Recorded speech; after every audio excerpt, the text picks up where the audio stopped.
Le 14 mars 2020, lors d'un point de presse, le premier ministre du Québec, François Legault, déclarait l'état d'urgence sanitaire sur tout le territoire du Québec.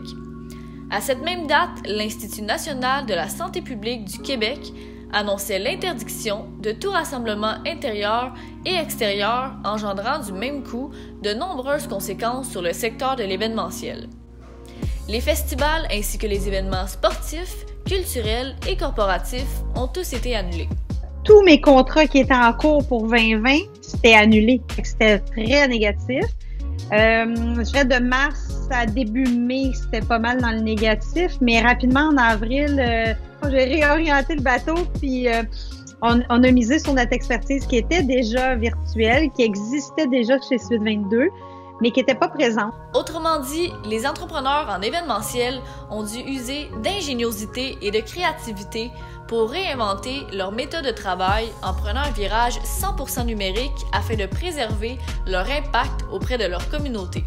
La portion idéation, conceptualisation de l'événement est beaucoup plus grande en virtuel, si on veut pas faire comme tout le monde.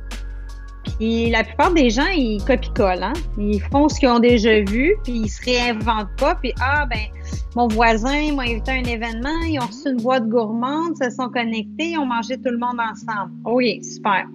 Mais c'est pas original. De plus, la fermeture des billetteries, l'absence de subventions gouvernementales adéquates pour les travailleurs en événementiel et la diminution des commandites fait en sorte que les entreprises culturelles et médiatiques ont peu de financement, ce qui ne leur permet pas de réaliser des événements virtuels de grande envergure, contrairement aux événements en présentiel.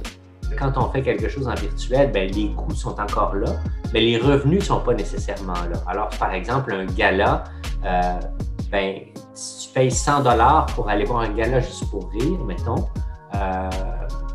si tu es en virtuel, tu ne paieras pas 100 $ pour le regarder à la télé.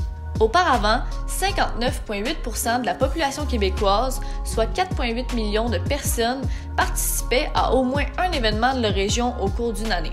Avant que la pandémie arrive, les festivals et tout, là, c'est très, très populaire. Je pense que le contact humain nous manque tous, donc ça va vraiment revenir encore plus fort. Malgré les nombreuses difficultés que subit l'industrie de l'événementiel, celle-ci a su évoluer et s'adapter à la situation actuelle. Si on se compare aujourd'hui par rapport à il y a un an, c'est beaucoup mieux aujourd'hui parce que les gens sont capables de planifier en fonction d'événements virtuels et ils sont capables de planifier aussi en fonction d'un événement hybride. Les entreprises en événementiel attendent impatiemment le retour à la normale pour reprendre pied ou développer de nouveaux projets.